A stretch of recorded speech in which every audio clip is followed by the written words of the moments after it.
Nick Wright, co-host First Things First, joining us live. All right, first let's attack that. What don't you like about that? All right, listen, it's fine. Kansas City deserves to drop, I suppose, so I'm not going to argue with you about that. I want to talk about Baltimore because you are the tip of the spear of the Lamar Jackson discourse, and I find it confusing. Okay. Because this is, and we might disagree a lot today, Colin, but no more so than on this point. This is what I feel like the Ravens and Lamar news cycle has been this season. The Ravens play great. The offense scores a lot of points. And I am inundated with Lamar is clearly the MVP. He's one of the greatest players we've ever seen. Yes. Drop back passing used to be a problem for him, not anymore. What more can you ask for from a player? And then they lose a game, and the discourse is this. Why'd they give Lamar the ball so much? Shouldn't they be handing it off? And I'm like, I don't know, man. I'm told all week long he's the best quarterback in football, and then every time they lose without fail, the commentary is, man, they sure trusted their quarterback a lot in that game instead of the 30-year-old running back. It's a confusing cycle to me. Okay. And hold on, I have one more, and then I'll shut up because it is your show as it happens. We all just killed Aaron Judge for MVP and then playoff failure. If Aaron Judge also happened to be terrible against the hated rival Red Sox and the dynasty of his era Astros, we'd probably be like, oh, it's definitely a thing that it's in his head. The playoffs, the division rivalry, the other big game. But that's Lamar. And I'm the bad guy for saying it, but playoffs, Steelers, Chiefs, terrible. Every other scenario wins 80% of his games, and we just going to give him the MVP every year. It seems odd to me, Colin. That's all, just a little odd, a little confusing. Well, first of all, I wouldn't compare it to baseball because even the best player, Ohtani, is not the identity of the Dodgers. I would argue their bullpen was crucial in the World Series, so baseball's different. Sure. I do, and I've said this, I don't think Mahomes is the heart and soul of the Chiefs. I think it's the trifecta of GM, coach, and Mahomes. I think Lamar is the soul of the franchise. He is the franchise. They build because he's so unique, you have to build the whole offense differently. You have to play a certain way. My criticism is Kansas City doesn't. They can go run-centric. They can go deep ball. They can go underneath. Kansas City can beat you to 8 ways. They cannot score and beat you with Spags. But the identity of Baltimore, the sole identity is we are leaning into you. All I'm asking in the biggest games, not become finesse football Miami Dolphins. This is what your identity is. Kansas City, I know what I get. Close games, Spags, Mahomes makes a great third down play. They don't bail on that in January. Baltimore in every big game becomes something they're not. Well, okay, but I guess what my point is then how do we square that Baltimore's identity needs to be smash mouth run the ball and also their quarterback's about to be the 2-time back-to-back MVP? Well, because I just don't get it. First of all, I don't get it. Nobody thinks Lamar's better than Mahomes. What we think is, athletically, he's crazy. You know what he is? It's Nolan Ryan. Nobody thought Nolan Ryan was as good as Tom Seaver, but he threw harder and he had more no-hitters, and he was like the 7th wonder of the world. But we all knew Seaver was better than Nolan. We all know Mahomes is better than Lamar, but Lamar does stuff that looks like a 27-year-old high schooler playing. It doesn't even make sense. Yeah. So we all know Mahomes is better. He's the best. He's the best. No, and this really isn't even a Mahomes thing. It's just, and then we can move on. I don't have Nolan Ryan's baseball reference in front of me, but did he instantly turn into a 7 ERA, 3 innings pitched guy in the biggest games of his career every single year? I don't know. Okay. If he did, then I like the comp. Okay, Tom Seaver was a great big game pitcher. Nolan won like 52% of his games, but he was the 7th wonder of the world like every 4th start, and he would no-hit you or one-hit you. So I guess my point is the MVP doesn't mean a ton to me. I mean, it is what it is. We all know Mahomes is king of the hill. Like, we all get that. He's next to Tom. Yeah. I get it. I promise this isn't even a Mahomes defense. I feel like young Peyton Manning was scrutinized at a level that if we do to Lamar, we're considered mean. Like, I was not surprised. Halfway through the first quarter of the Steeler game, I'm like, oh yeah, Lamar's tight. He doesn't have it, but I'm a jerk for saying it seems like he gets tight in big games. By the way, I don't know. We can do the other stuff. Like you don't like being the pot stirrer. You're a real victim on that. Like you've never. No, I don't. On this one, I don't. I don't want. On this one, I want to be like. Support Lamar. Everybody likes Lamar. The people who dislike Lamar the most, I really don't like those people. I hate being their ally on this, but the truth demands fairness, and this is what it is. But go ahead. Nick has thrown an orange cone into traffic his whole life, and the one time he does it and there's a car wreck, he's like, this is outrageous. I'm being blamed for it. Okay, let's go to this. I think deep down, you want to say it, but you don't. You know everybody loves the Lions. But deep down, you don't respect them in a big game, do you?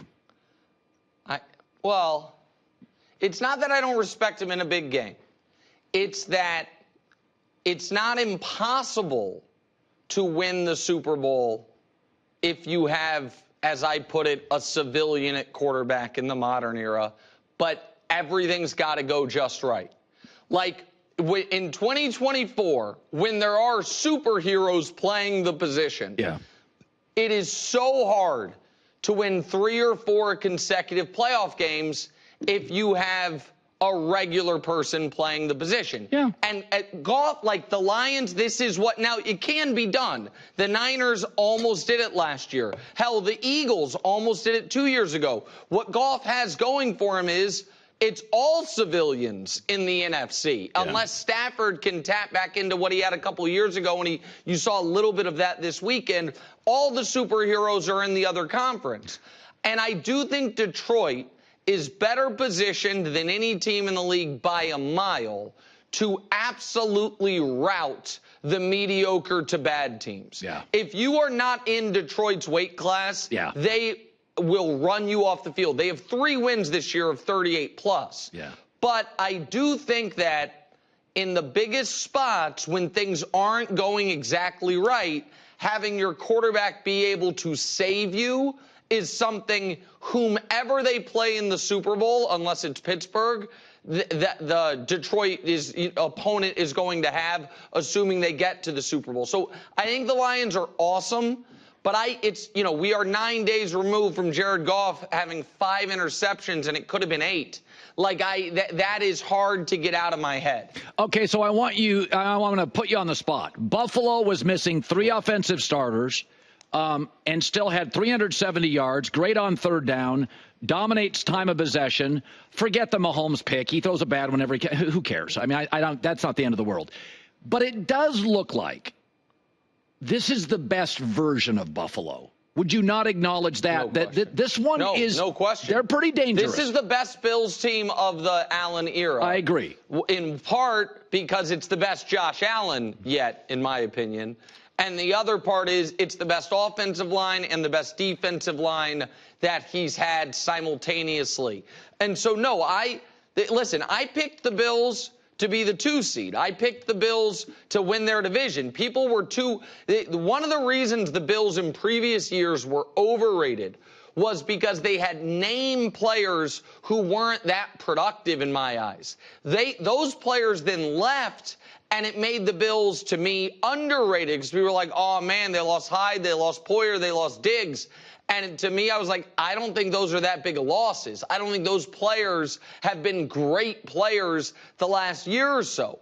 And so, I think the Chiefs are clearly the best team in football, and I don't hate the fact that had they won that game, they would have essentially locked up the 1 seed with 7 weeks left, and that could create a weird spot going into the postseason. So of course, I would have liked them to win, but I don't hate that they lost. But Buffalo is, to me, the only true threat to Kansas City in the entire conference. Like, I agree. I agree with your top 3 teams in the league right now. I might disagree on the order. But I think the 2 best teams in football are Kansas City and Buffalo. And Buffalo is that Josh Allen scrambling. When he does it, that offense, it feels like it's a miracle if they don't get 30. Yeah. They scored 30 on Kansas City, which had not allowed 30 points in its last 30 games. Last time they allowed 28 was the Super Bowl against the Eagles. And so, no, all respect to Buffalo. This is a real threat and a real team, but I do think Kansas City has another gear that we haven't seen yet. So I said this earlier. I think Joe Douglas missed on a COVID-class quarterback. So did John Lynch. So did everybody. I called a GM that didn't need a quarterback during that draft class. He said, Colin, I wouldn't draft any of these guys. The COVID stuff's a disaster. I don't know if these guys can play. They all played wonky schedules. So if you take out missing on the quarterback, he really hammered most of his picks. The Jets roster is good. And so I'm going to throw my take at you. Aaron got Saleh fired. You know it's true. Nobody fires a GM this time of the year. But a story came out 2 weeks ago. Aaron's like, yeah, I think I'll be back next year. And a week later, a story came out that said, sourced, Jets aren't sure if they want Aaron back. And Aaron went, somebody's got to go upstairs.